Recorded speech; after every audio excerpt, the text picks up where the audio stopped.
सत्य सनातन धर्म या चॅनलवर आपल्या सगळ्यांचं स्वागत आहे. गणेश चतुर्थी हा उत्सव सुरूच आहे. आता ज्येष्ठा गौरीचं पूजनही लवकरच होणार आहे. मग हे ज्येष्ठा गौरीचं जे व्रत आहे, हे व्रताची तिथी, त्यामागचा इतिहास आणि उद्देश, त्याचप्रमाणे हे व्रत करण्याची जी पद्धत आहे, एवढंच नाही तर दोरक ग्रहण यासारख्या विधी ज्या आपण करतो, तर त्यामागचं शास्त्र काय आहे,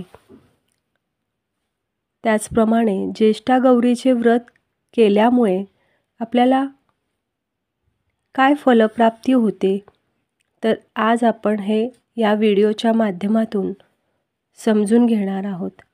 सर्वप्रथम ज्येष्ठा गौरीचं जे पूजन आहे ते भाद्रपद शुद्ध अष्टमीला केलं जातं. म्हणजे याचा मागचा इतिहास असा आहे की पुराणामध्ये अशी कथा आहे, असुरांच्या त्रासाला कंटाळून सर्व स्त्रिया ज्या आहेत त्या महालक्ष्मी गौरीला शरण जातात आणि ते आपले सौभाग्य अक्षय करण्याविषयी तिला प्रार्थना करतात. तेव्हा श्री महालक्ष्मी गौरी देवी जी आहे ती भाद्रपद शुद्ध अष्टमीला असुरांचा संहार करते आणि ज्या स्त्रिया तिथे आलेल्या असतात त्या स्त्रियांना, त्यांच्या पती आणि पृथ्वीवरील सर्व प्राण्यांना ती सुखी करते. आणि म्हणून अखंड सौभाग्य प्राप्त होण्यासाठी सर्व स्त्रिया या ज्येष्ठा गौरीचं व्रत करतात. मग हे जे व्रत आहे, हे व्रत करण्याची शास्त्रोक्त पद्धत काय आहे, तर हे आता आपण समजून घेऊया. हे व्रत जे आहे हे 3 दिवस चालतं. म्हणजे प्रांतभेदानुसार हे व्रत करण्याच्या विविध पद्धती पण आहेत. यामध्ये काही जण धातूची, मातीची प्रतिमा करून अथवा काही जण कागदावर देखील श्री महालक्ष्मीचं चित्र काढतात. काही ठिकाणी तर नदीकाठचं जे 5 लहान खडे आणून त्यांची गौरी म्हणून पूजा केली जाते. आणि महाराष्ट्रात बहुतांश ठिकाणी काय केलं जातं, तर 5 लहान मडक्यांची उतरंड रचून त्यावर गौरीचा मातीचा मुखवटा बसवतात. काही ठिकाणी सुवासिक फुले, येणाऱ्या वनस्पतीची रोपे अथवा तेरड्याची रोपे एकत्र बांधून त्याची प्रतिमा बनवतात आणि त्याच्यावर मग मातीचा मुखवटा चढवतात. त्या मूर्तीला साडी नेसवून अलंकारांनी पण सजवतात. मग अशा प्रकारे गौरीची स्थापना झाल्यानंतर दुसऱ्या दिवशी तिची पूजा करून तिला नैवेद्य दाखवतात. आणि तिसऱ्या दिवशी गौरीचं नदीत विसर्जन करतात आणि मग परत येतात. परत येताना मग नदीतील थोडी वाळू किंवा माती घरी आणून ती सर्व घरभर पसरवतात. आता या व्रतामध्ये दोरक ग्रहण पण करतात. मग दोरक ग्रहण म्हणजे काय, की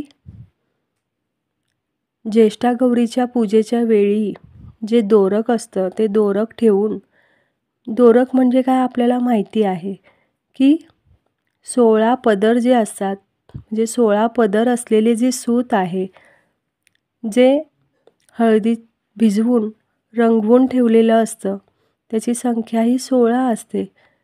मग जेव्हा ज्येष्ठा गौरीचं पूजा करत असतो त्यावेळी हे दोरक ठेवून विसर्जनानंतर, गौरीच्या विसर्जनानंतर हा दोरक घेतला जातो.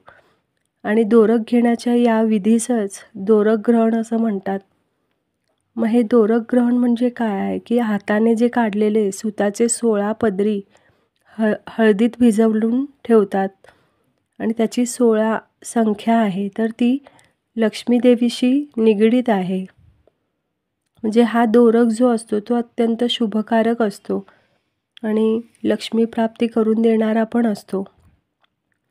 त्यामुळे घरातील सर्व स्त्रिया हे दोरक धारण करतात. काही प्रांतामध्ये पुरुषही आपल्या हातात हा दोरक धारण करतात. काही जण हा दोरक आपल्या धनकोशात, धान्य कोठारात किंवा वास्तूच्या पायात, देवघरात इत्यादी ठिकाणी ठेवतात. मग ज्येष्ठा गौरी पूजन हा एक खरं तर कुळाचार आहे. जर कोश आणि चूल हे जर निरनिराळे असतील तर प्रत्येक स्वतंत्र कुटुंबामध्ये हे व्रत करू शकतात. आता ज्येष्ठा गौरीचे व्रत केल्यामुळे आपल्याला काय फलप्राप्ती होते ते आता आपण समजून घेऊया. पहिलं म्हणजे सौभाग्याचं रक्षण होतं. म्हणजे आपल्याला माहिती आहे की काही वेळा स्त्रियांचं सौभाग्याचं रक्षण होण्यासाठी श्री महालक्ष्मी देवीला उद्देशून ज्येष्ठा गौरीचं हे व्रत करतात. त्यामुळे व्रत ज्या स्त्रिया करतात त्या स्त्रियांवरती महालक्ष्मी देवीची कृपा होऊन त्यांच्या सौभाग्याचं रक्षण होतं. दुसरी गोष्ट म्हणजे ऐहिक आणि पारमार्थिक सुख आपल्याला मिळतं.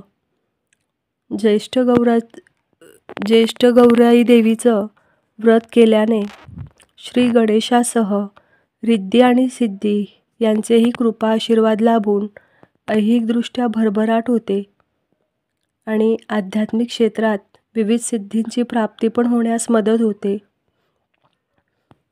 एवढंच नाही तर आपल्याला गणेश तत्वाचा पूर्ण लाभ होतो. म्हणजेच काय होतं तर रिद्धी आणि सिद्धी यांच्यासह कार्यरत असलेलं जे गणेश तत्व आहे ते पूर्ण असल्यामुळे ज्येष्ठा गौरीचं व्रत केल्यामुळे जे उपासक आहेत त्या उपासकाला गणेश तत्वाचा पूर्ण लाभ होतो. आता गौरी आणि श्री गणेश यांना आपण काय प्रार्थना करायला हवी तर ते पण आपण समजून घेऊया. तर त्यांना आपण अशी प्रार्थना करू शकतो, हे गौरी आणि श्री गणेशा, तुमची कृपादृष्टी सर्वांवर अशीच अखंड राहू दे आणि सर्वांना धर्माचरण तसेच साधना करण्याची सुबुद्धी होऊ दे. व्यष्टी साधना आणि हिंदू राष्ट्राची स्थापना यामध्ये येणारे स्थूल आणि सूक्ष्म स्तरावरील अडथळे दूर होऊ दे, अशी तुमच्या चरणी प्रार्थना आहे. अशा प्रकारे हे ज्येष्ठा गौरीचे व्रत आपण भावपूर्ण करून त्याचा लाभ घेऊया. अशा प्रकारची अजून माहिती आपल्याला हवी असल्यास सनातन संस्था निर्मित सण, धार्मिक उत्सव आणि व्रते हा ग्रंथ तुम्ही खरेदी करू शकता. धन्यवाद.